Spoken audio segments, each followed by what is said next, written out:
بھائی کرکٹر تھے، بھائی محلے میں کرکٹ کھیلا کرتے تھے، تو مجھے بھی ساتھ لے کے جایا کرتے تھے. تب میں بہت 5 سے 6 سال کی تھی. تو جب جوں جوں بڑی ہوتی گئی تو بھائی نے ساتھ کھلانا شروع کیا، تو وہ ایک چیز میرے لیے شوق بن گئی. اور پھر شوق سے پھر مجھے یہ شوق آیا کہ میں اب کیوں نہ پروفیشنل لیول پہ کھیلوں کرکٹ. ابو نے میرے ہمیشہ مجھے سپورٹ کیا، جس کی وجہ سے میں ادھر ہوں.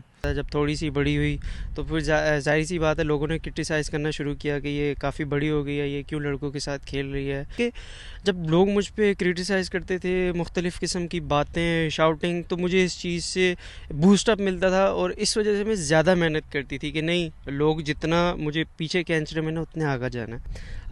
دکھ تو ہوتا ہے جی، کیونکہ اپنے علاقے کے لوگ جب سپورٹ نہ کریں.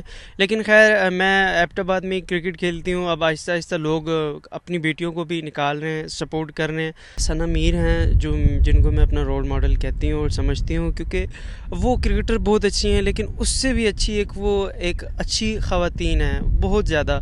تو اور ہیں بھی ایبٹ آباد سے.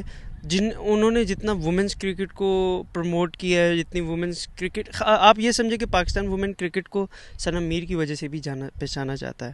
پہلا میچ تو ویسٹ انڈیز کے ساتھ ہیں، اور میں ویسے ہوں اوپن بیٹر. جو میرا مین رول ہے ٹیم کے لیے، جس کی وجہ سے میری سلیکشن ہوئی ہے، وہ بیٹنگ ہے. میں اوپنر بیٹر ہوں. اگریسو کھیلنے کی وجہ سے میری سلیکشن ہوئی ہے. جب بھی چانس ملے گا ٹیم کو ایک اچھا مومنٹ بنا کے دوں گی. لڑنے وغیرہ کا بہت شوق ہے، لڑتی بھی کافی زیادہ ہوں، کیونکہ میں مارشل آرٹس کافی زیادہ کھیلی ہے. ابھی کرکٹ کی وجہ سے، مطلب اب جب سے کرکٹ کو پروفیشنل بنایا تو ابھی نہیں کھیلی. مارشل آرٹس کا کافی شوق ہے، مارنے مورنے کا. تو ٹیم کے اندر تو ایسا نہیں کرتے؟ نہیں، پاکستان ٹیم کے اندر تو ایسا نہیں ہوتا. پاکستان ٹیم کے اندر تو کافی ندر ڈار، وہ بھی کافی اس وجہ سے کافی پہچانی جاتی ہیں، کافی ہارڈ ہٹر ہیں.